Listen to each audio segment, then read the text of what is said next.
Morning, afternoon, and night. It's CBS 42 weather around the clock. Brought to you by Southern Home Structural Specialists. Now, the latest forecast from the CBS 42 Storm Team.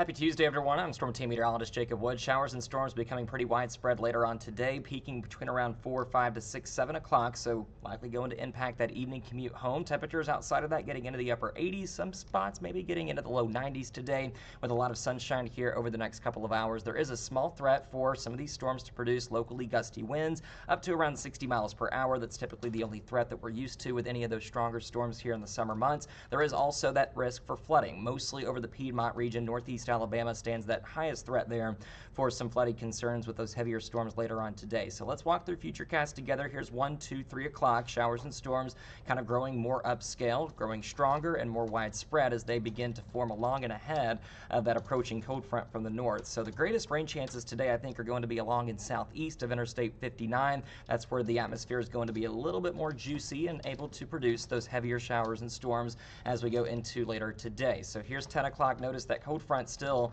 only to the Coleman, Fayette, Jasper area. So anywhere along and ahead of that, including us here in Birmingham, it could still rain with some additional scattered showers and storms on through the midnight hour. Then we dry things out overnight, and that deeper moisture is going to get shoved off towards the deep south into the state of Florida. We actually have some less humid air coming in here for our Thursday, so it's going to feel very refreshing compared to the oppressive humidity we've had of late. This means for the holiday forecast, it is going to be warm. The humidity creeps back up some, but it is going to be mostly dry. Rain chances at or less than 20%. So that means enjoy your day. We don't really have to be too aware of the weather, but still keep the radar app handy. Download the CBS 42 app. It will alert you for any impending lightning strikes or approaching storms. But the main theme is here, we're staying dry with a lot more sunshine than clouds over the next several days. Be sure and wear that sunscreen as the sun is still awfully high at this time of the year with that UV index around a 10.